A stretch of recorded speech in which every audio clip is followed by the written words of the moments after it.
Hi, welcome back guys. This is your sensei, back with another fanfiction. This is the first part of What if Naruto used psychological warfare?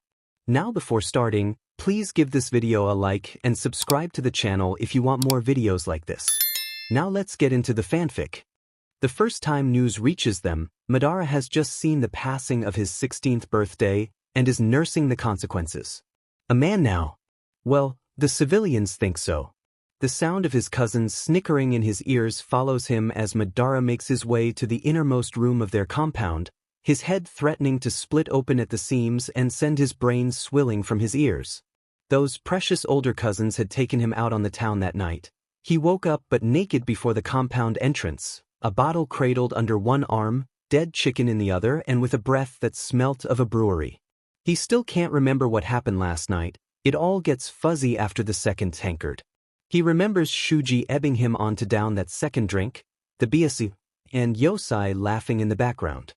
He remembers watching the waitresses go by, their eyes cautious as they land on their male forms. Men are big enough threats for civilian girls, but ninja were the worst. In their eyes, of course. Uchihas aren't like the other low-life clans. They couldn't afford any BSTRD children, not ones they couldn't keep track of. It'd only take one Uchiha born on the wrong side of the bed, one Uchiha to slip through the cracks, and if they got picked up by another clan, game over. No one could know how the Sharingan worked. No one but the clan using it anyway. Which meant that all Uchiha men had to be careful. The women, well, obviously it wasn't encouraged, but they lived in the compound. PRDZY was pretty DM and easy to notice when you saw one another on a daily basis. No. The Uchihas could not afford any BSTRD children, which was why Madara was, well, not quite worried over his missing memories, but maybe a bit uneased. He walks on silent steps into the hall his father often holds court in, and almost does a double take upon noticing the numbers. His head is still threatening to split open, and he worries for a second that such a thing is just about to happen when the pain increases threefold. Luckily enough, Izuna is on hand to pull him over to a quiet corner, his younger brother's lower lip working back and forth between his teeth as his eyes dart over their many clansmen. Dear Lord, there had to be every active ninja present here that wasn't already out on a mission. Hell, he could even spot the three elders, the three Uchiha that had the skill and power to make it to such an elderly age, crowding his father and muttering harshly beneath their breaths. Izuna, what's going on? Talking hurts. Groaning, Madara presses the plump flesh of his palms into the sockets of his eyes, praying feverishly that the pressure would lessen the pain. It doesn't make the slightest bit of difference.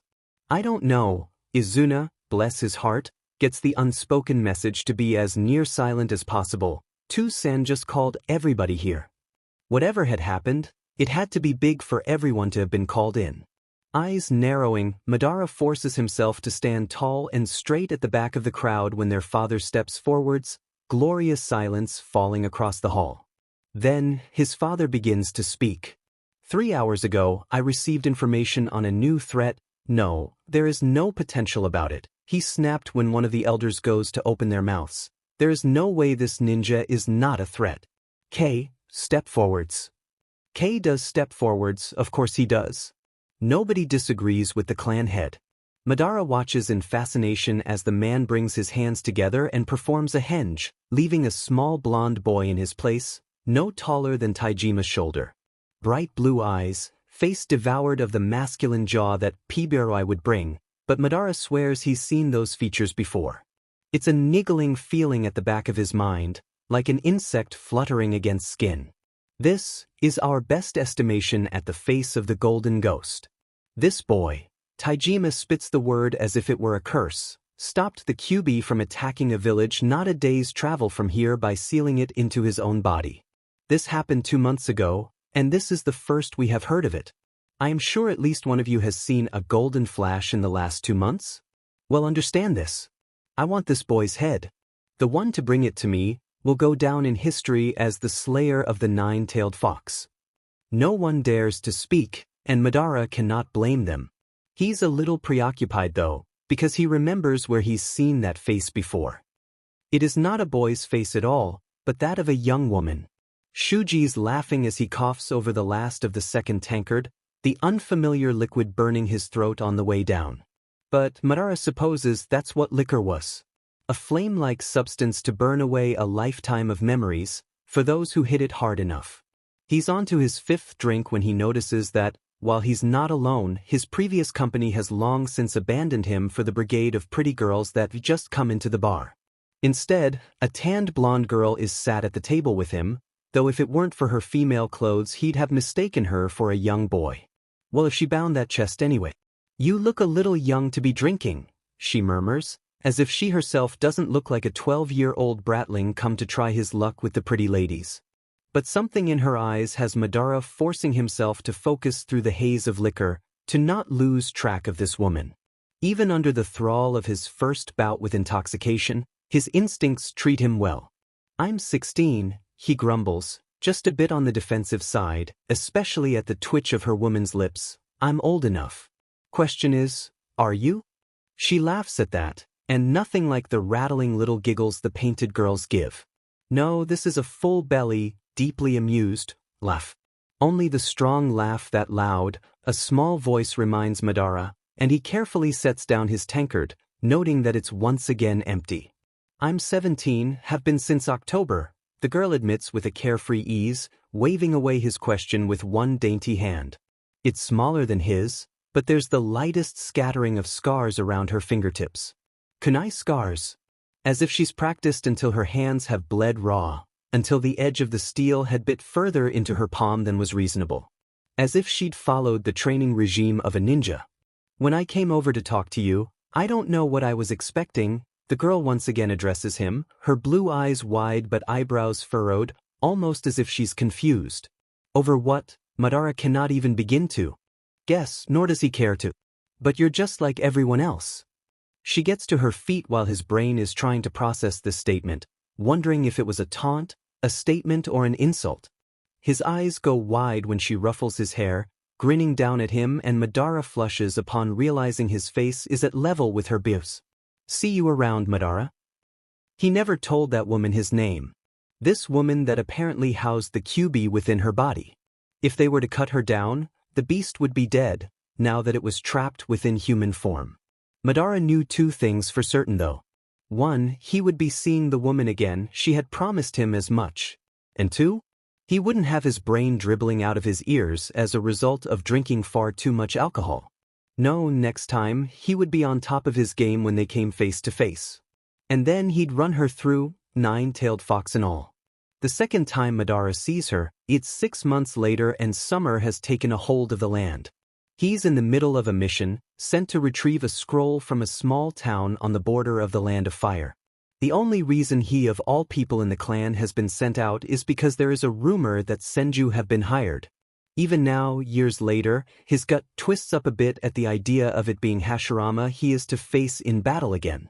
Though it has happened a handful of times, there is never a significant gap in skills, neither of them having more power than the other, neither willing to submit. Neither able to defeat the other. Yet he worries. What if this is the time he doesn't come back?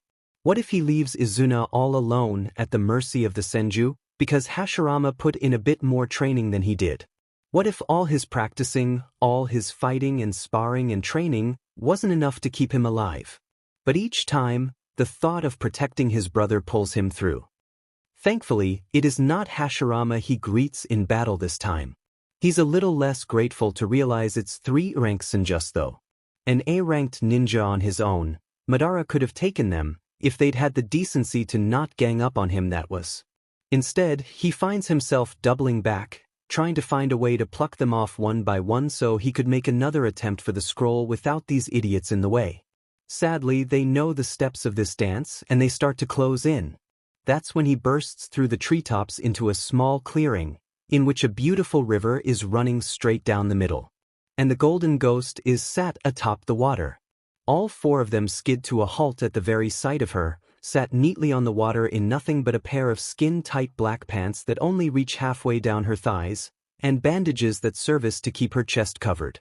Were it not for the fact he was currently fighting, not running, a strategic retreat, 3-ranked Senju, he'd probably be as red as a tomato to see a woman in such a state of undress. Before any of them can make a move though, before even the girl can make a move, a furry head, a head as big as the girl's torso, surfaces from the river. Followed by a body. And 9 swishing tails. Madara feels his stomach drop out from under him. That shouldn't be possible. The girl had pulled the 9 tails into her body, what was it doing outside of it? And so small? Behind him, he can feel the Senju freeze too, clearly realizing what situation they were in. Even if they hadn't recognized the woman as the golden ghost, they surely had to recognize the great danger before them. None had stepped before the path of a Biju and lived, such was their power. They were terrifying creatures, ferocious and vile, and saw no problem with wiping out human settlement after human settlement. As those blood-red eyes pass over the Senju and lock onto Madara, the Uchiha heir gathers that this was how a civilian felt beneath the gaze of an S-ranked ninja. Like prey. Just when he feels that his time was up, that he really was gonna leave Izuna alone as the last surviving brother, a dainty hand reaches across and whaps the most fearsome creature in existence across the nose. Kurama, be nice. Madara's a friend. He can almost feel the moment the 3 Senju connect the dots, looking at each other and desperately hoping they weren't actually sure of their names, and that one of them was in fact Madara. The demon fox snarls, all 9 tails sinisterly curling around its body, and the Senju flee like rabbits. Madara would have liked to watch them depart, to feel smug, but he's much more occupied by the being that could erase his existence. The being that has yet to stop growling at him. And just like that, the golden ghost flicks the nose of the most feared Biju in the land, an action that has the fox recoiling. It was the most absurd sight he'd ever seen. The fox had to be at least 7 foot tall if it were to stand on its hind legs. Yet, it didn't rip the girl's head from her shoulders. I will rip out your entrails, brat. The booming voice echoes around the clearing, and in his terror over the beast actually speaking, all Madara can consider is if the Senju happen to have stuck around to watch the show, he wouldn't doubt that they are fleeing right now. But who will brave your temper for those belly rubs then? Before his very eyes, Madara can only watch in horror as the girl tackles the beast, tumbling across the river's surface and onto the earth, boxing back the killer tails. There was no killer intent. Their movements were playful, the fox snapping its teeth in the girl's face, and she fearlessly returned the gesture, fingers digging into the fox's stomach and rubbing back and forth until the orange fur ball dissolved beneath her touch. Everything okay?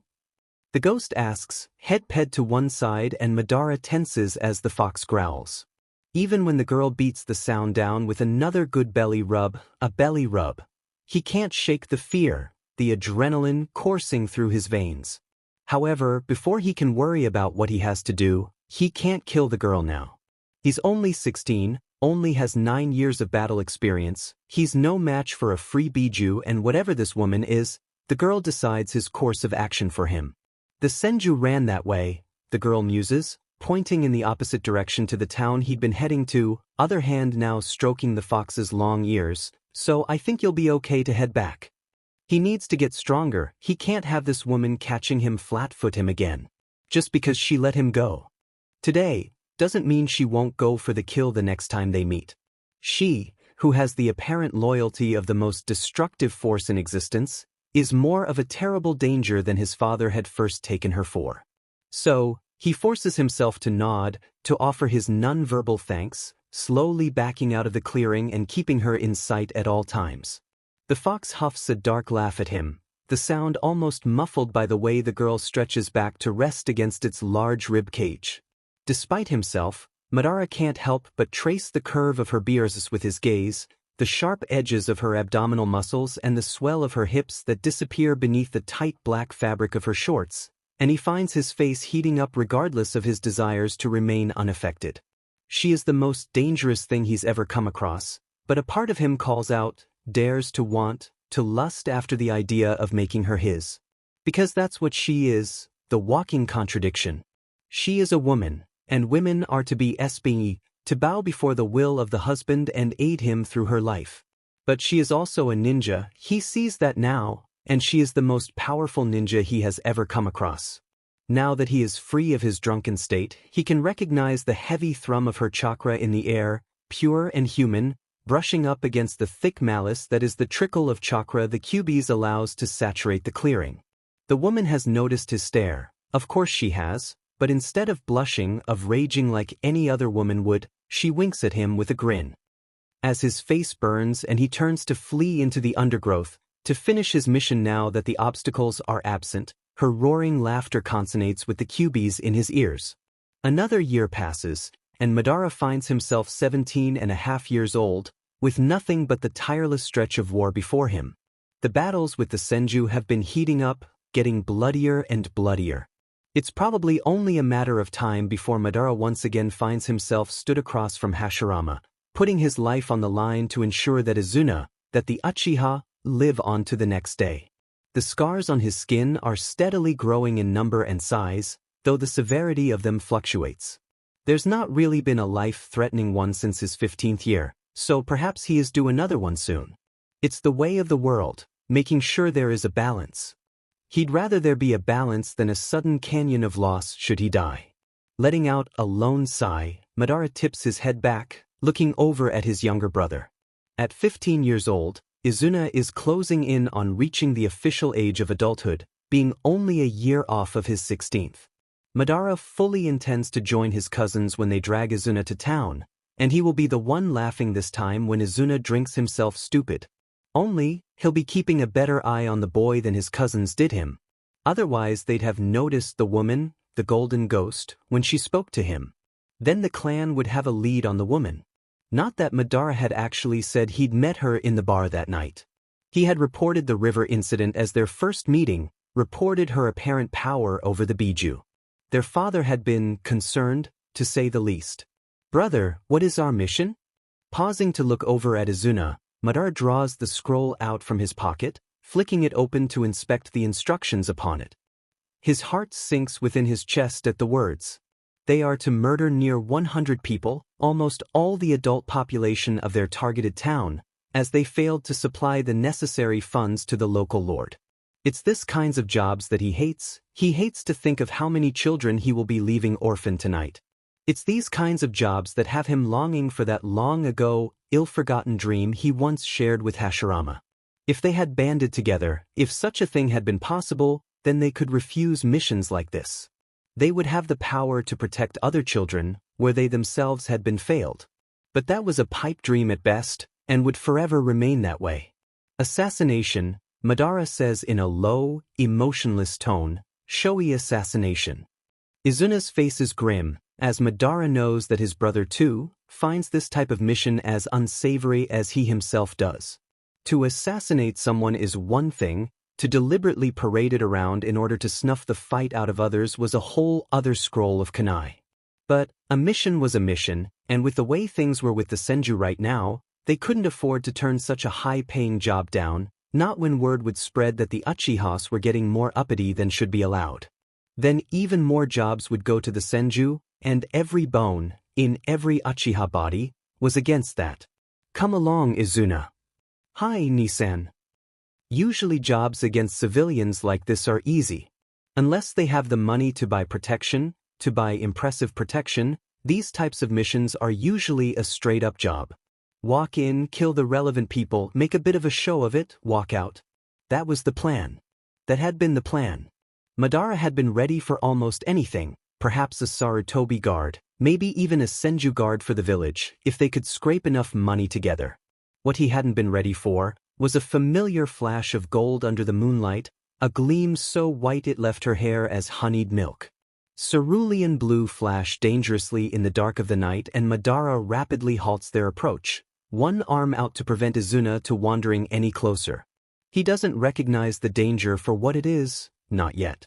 Though she's a scant year older than him, a year and several months, she turns 19 this year, before he turns 18 he remembers that the gap in their power is immense. He can feel it even now that he knows what to look for. And she isn't even broadcasting it. Madara, she speaks slowly, as if he could have possibly forgotten her in the year that has passed between their last meeting. Her hair is longer now, long enough that she can gather it up into a tiny little ponytail at the top of her skull, the bangs hanging free to frame her whisker-scarred cheeks. Without the wild, male style to her locks, It's obvious that she's female now, as if the curves of her body, she's not hiding them now, he blatantly observes, didn't indicate that enough already. Is that your brother? Every protective instinct in him roars to life all at once, his body moving until he is a solid wall of flesh. Between his brother and the woman who makes him seem so fragile. She seems to realize exactly how much of a threat that sounded, because she rubs gingerly at the back of her head, almost dislodging what was probably a painstakingly long effort to get her short hair tied back. Geez, sorry. Didn't mean it like that. Slowly, the golden ghost stretches her legs out in front of her, crossing them at the ankles and leaning back on the rock she is perched atop. Beneath the moonlight, and with her carefree attitude, she's unearthly. Certainly no other woman would have dared to speak with him like that. But she is no ordinary woman after all. Brother? Izuna asks quietly, cautious as he senses the tension that coils heavy in the air, weighing down upon their shoulders. Not the woman's though, she looks so unburdened that perhaps she could fly away. He wishes that were so. I'm only gonna say this once. And suddenly she is deadly serious, and a killer intent unlike anything he's ever felt before, threads through the air like ozone. Thick and promising as much danger and death as the lightning it precedes. Izuna's whimper is audible to the both of them, and it takes everything Madara has to not tremble. This town has asked for my protection, the woman continues, her face cold, and my protection it shall have. And while her face is emotionless, her eyes beg him not to push her. This is greater than Hashirama, this is a fight he won't come out of alive. But he needs to try for the clan. It's over in a minute. He doesn't even get time to really pull any of his big jutsus out of the bag, to use his aces up his sleeve. He sees now why they call her the Golden Ghost.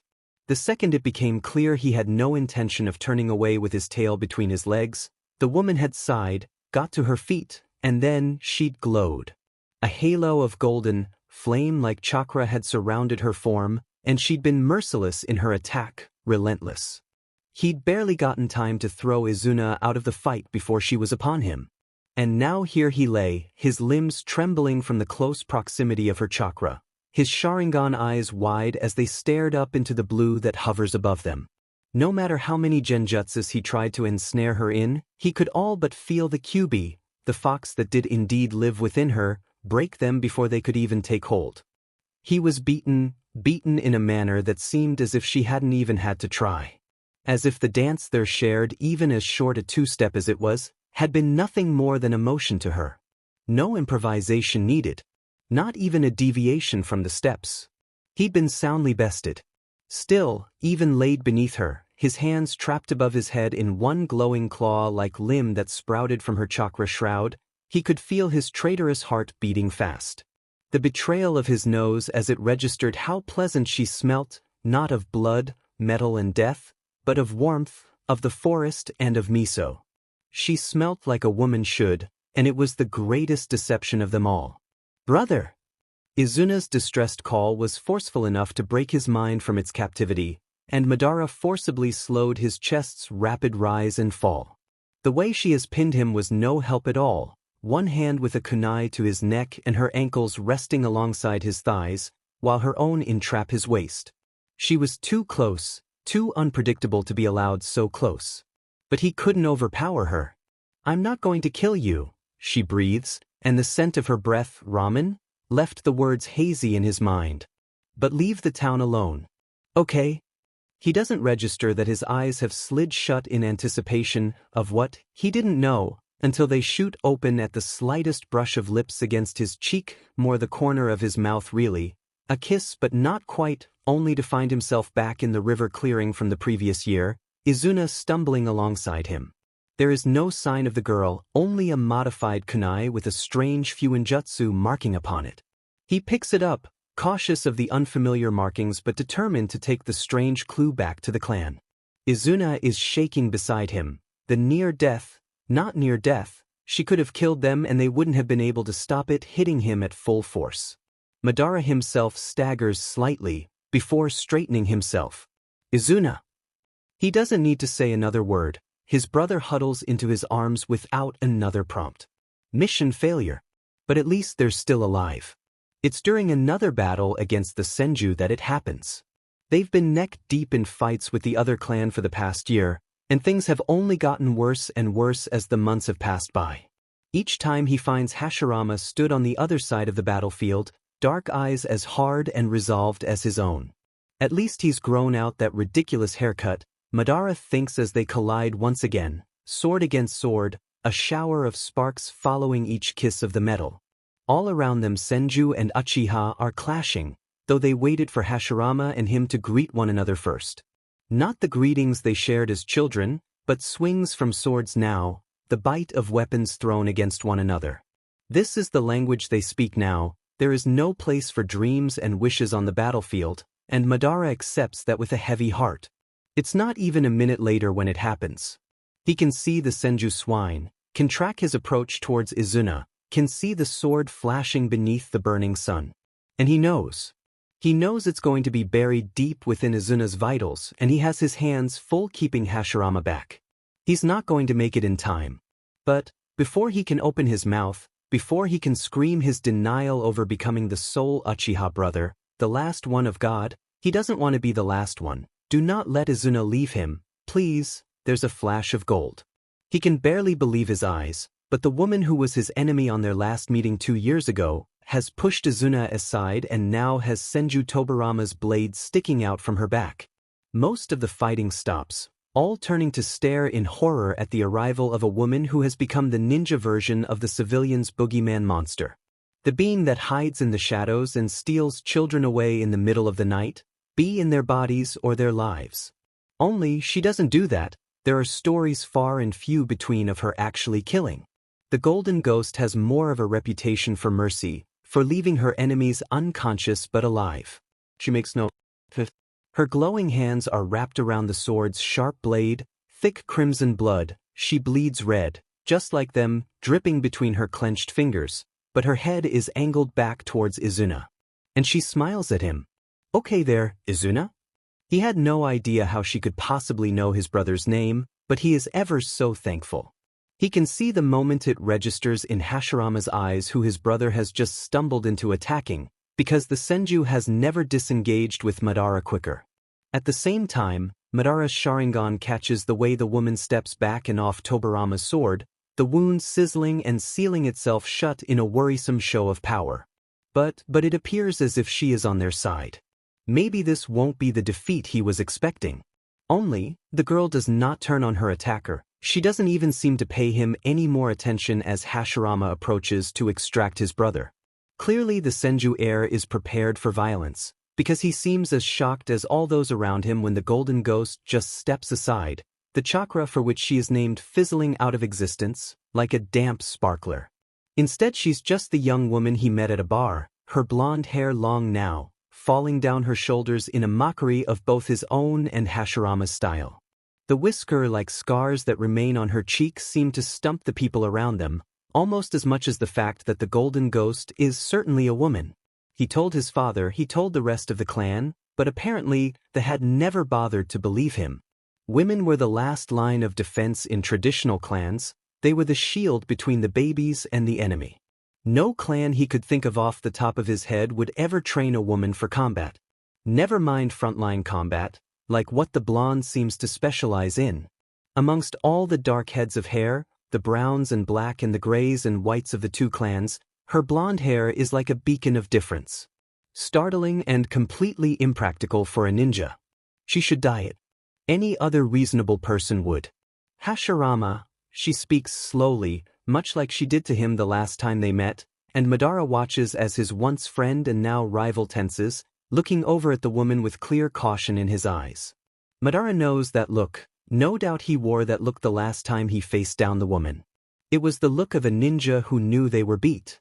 Who knew they couldn't win this fight, not on their own. The Golden Ghost cut a terrible figure across the lands, frightening. Her skills as one of them were fearful enough, but the very fact she housed the greatest weapon of all, that was what truly had them all quaking before her. Yet she has never turned the fox upon anyone, not that he had heard at least. And there would be stories if such a thing happened. Remember what I said to you. Something crosses Hashirama's face, a look that seems to suggest he's disappointed. Not in what has happened, not in the fact this woman stands across from him with hard, sad eyes. But more like he was disappointed with himself. Of course, Hashirama murmured, throwing his brother's arm up and over his armored shoulders, despite the white-haired man's protests. So, Hashirama has met with her before too? Anger curls about within his gut, though it had been stupid to assume it was only ever him she'd spoken to. They went months, years, between meetings. The girl off, doing whatever it was she spent her time on. Of course she'd ran into Hashirama before. He was so high profile, the heir of the Senju clan, that it was probably unavoidable for her. But like him, Hashirama has faced defeat in the girl. And like him, he'd been spared by her too. Had she also not quite kissed him? Madara doesn't think so. He doesn't look at the woman the way he does. Hashirama looks at her with the same sad eyes he'd once looked at Madara with, when they'd blocked a kill shot at their brothers and parted ways over a river. Not a second later, Hashirama is calling for the Senju to retreat, and Madara catches the man's father glaring holes in his heir's head. "You fight with us?" Izuna asks quietly, cautiously. Madara himself is interested in the answer, wants to hear the words of the woman who saved his brother's life. She just looks back at them both, a smile on her face, though she does give them an answer before she disappears in a flash of gold. It's an answer that keeps Madara awake for weeks, puzzling over her possible reasons, over what drives her. "I fight for peace, for a world where people don't have to die for grudges. I just want everyone to get along," to Bayo. Oddly enough, it's only a month later when he runs into her again. And this time, he comes across a sight that's life-altering with what it shows him. That even the strongest person can be forced to bow before another if they're smart enough about it, if they play the right card, if they threaten the right thing. He'd cautiously approached a massive flare of chakra, already recognizing the aura that permits the air, and found himself silently wondering what would push the golden ghost into using the chakra of the beast she possesses.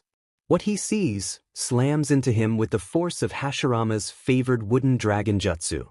The woman is pinned to the ground, golden chakra chains that are a signature of the Uzumaki wrapped around her body and two spikes impaling her hands, preventing any jutsus.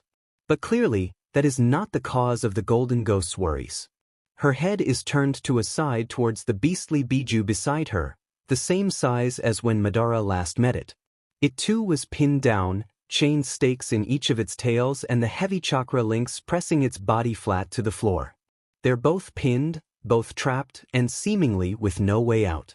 Even from across the clearing, Madara picks out the desperation in the blonde's eyes, not to save herself, but to get the fox free.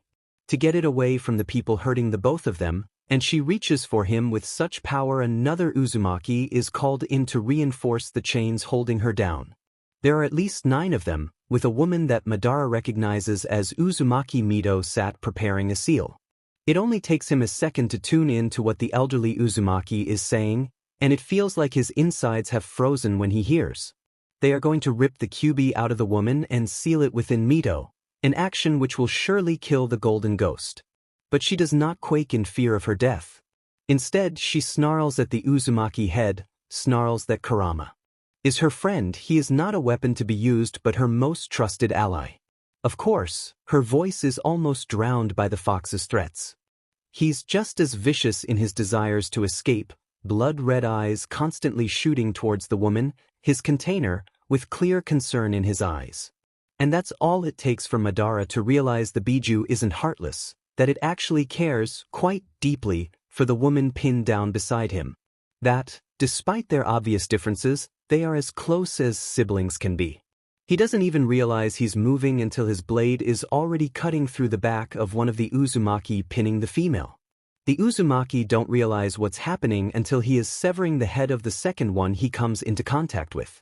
Now, with only one supporting the chains that binds her, the woman is up on her feet in a flash of gold. And it's like watching vengeance in human form, even if she never strikes a death blow. For all the fox threatened to wipe the Uzumaki clan from the face of the earth, it appears as if it will be the woman who does that, with her eyes the same blood red, with the same thin pupil, as the creature she defends.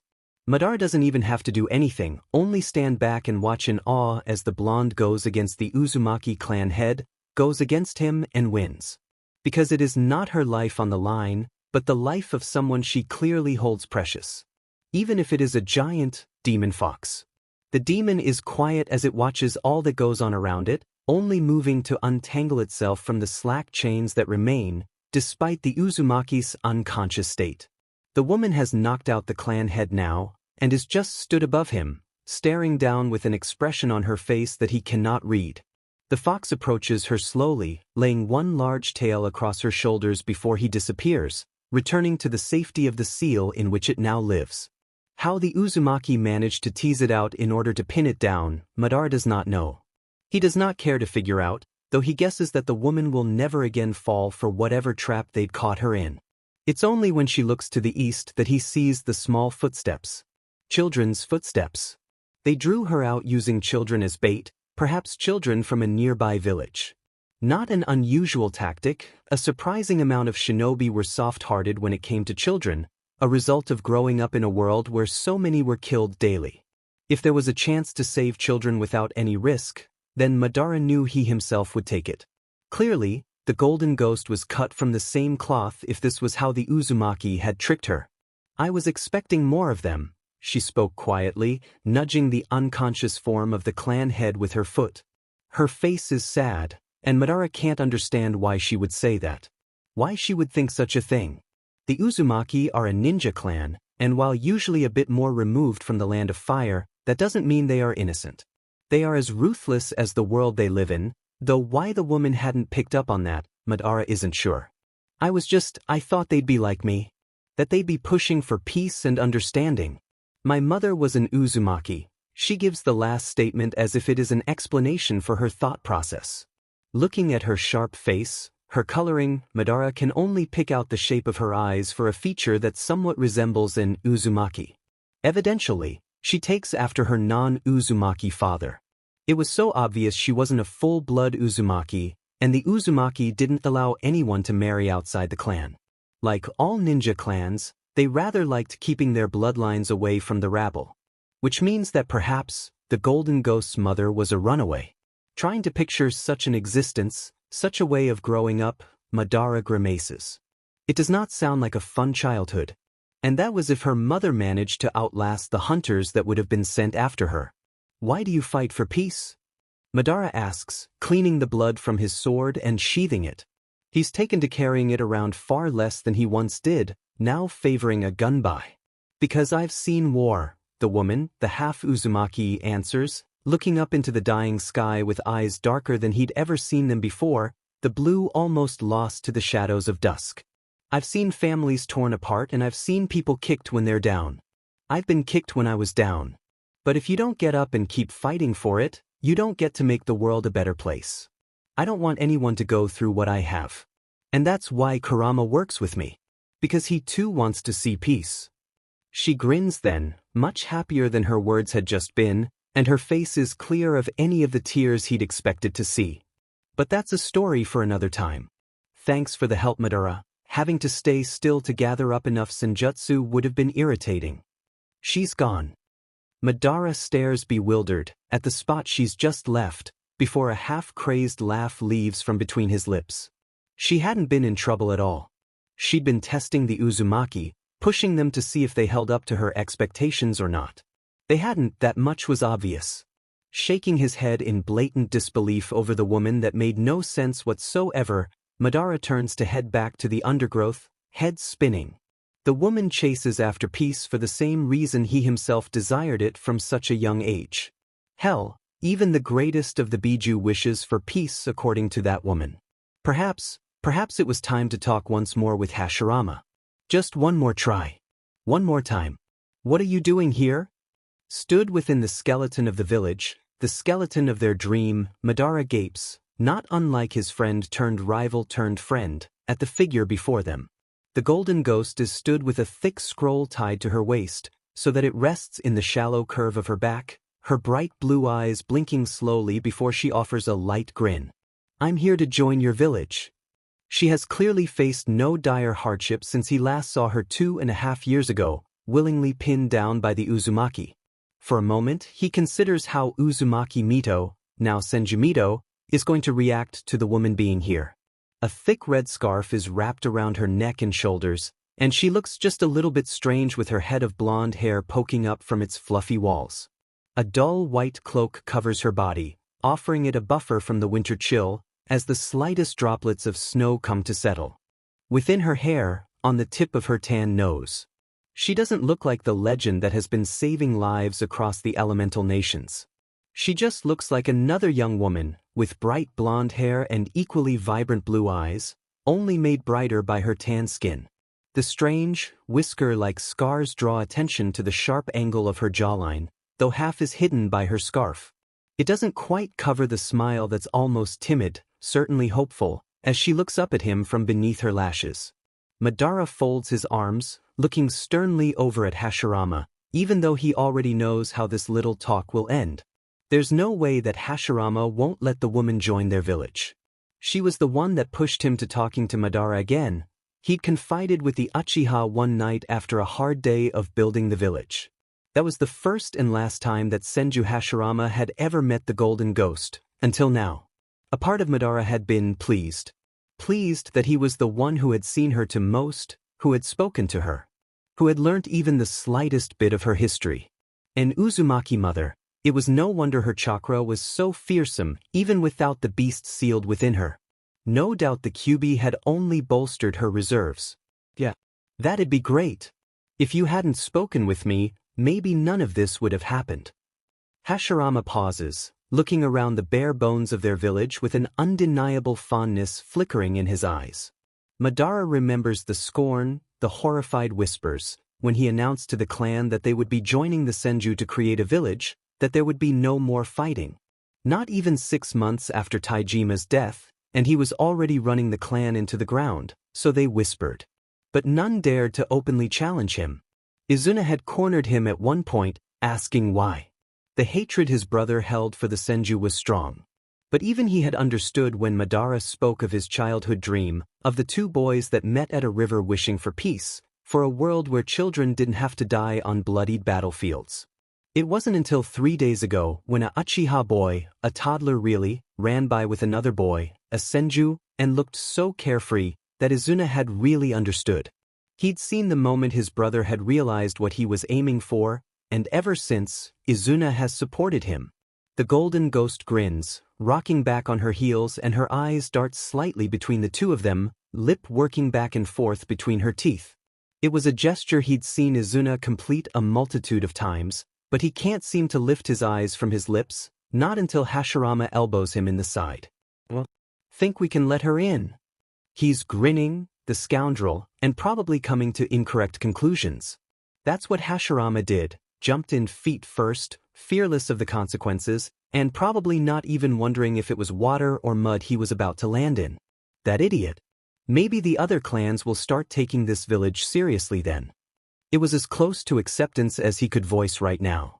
He was no longer that blushing 16-year-old, drunk off a pitiful amount, and not quite sure what to make of the pretty blonde before him. He could admit she was pretty now, he wasn't one to lie to himself. He'd had a crush on her, lusted after her, it wasn't too much of a surprise now that he knew himself. She was different, a strong woman stronger than any he'd ever seen before. She stood up for not only herself, but her way of life. For peace. She did not bend, she did not yield, and it appealed to him. He looked down on women, considered them weak. Because when they stood beside him, they were. But she wasn't. This woman, with her prowess on the battlefield and her iron willpower and her desire for peace, was unlike any of the females his father had been attempting to throw at him during the last few years of his life. It shouldn't be surprising he was attracted to something so new. And she was new, the whole idea of her was new. So, what's your name? Madara blinks. Come to think of it, he's never actually known her name. She's never introduced herself, her name has never been carried on the whisper of rumors. He's heard her call the demon fox she claims a friend, Kurama, but he had never heard her speak her own name. The blonde smiles sheepishly, rubbing nervously at the back of her head and glances between the two of them. Sorry about that. Namikaze Naruto, at your service. Namikaze Naruto. He's never heard of a Namikaze clan before, but her name is fitting. Maelstrom. A powerful circular current of water that was usually the result of conflicting tides. A whirlpool of extraordinary power.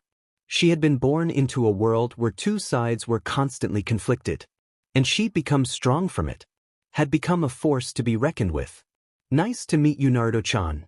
Hashirama chirps from beside him, clapping Madara on the shoulder with enough force he almost stumbled. Commend that man for being the tallest of two of them. He really shouldn't have been. He had no idea how to handle that much height. Madara had seen him walk into the sign a Senju blacksmith had just put up outside his new shop only yesterday. The idiot. I'm sure Madara can show you to a tent. We haven't quite gotten all the buildings up yet. Naruto shrugs, still smiling as her eyes turn towards him. Sure, it's not like I haven't been living in a tent for the past 6 years.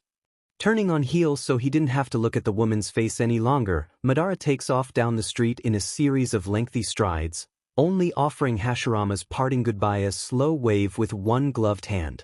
He can feel the tightly packed bundle of chakra that is Namake's Naruto walking near him, not quite beside him but not quite behind either.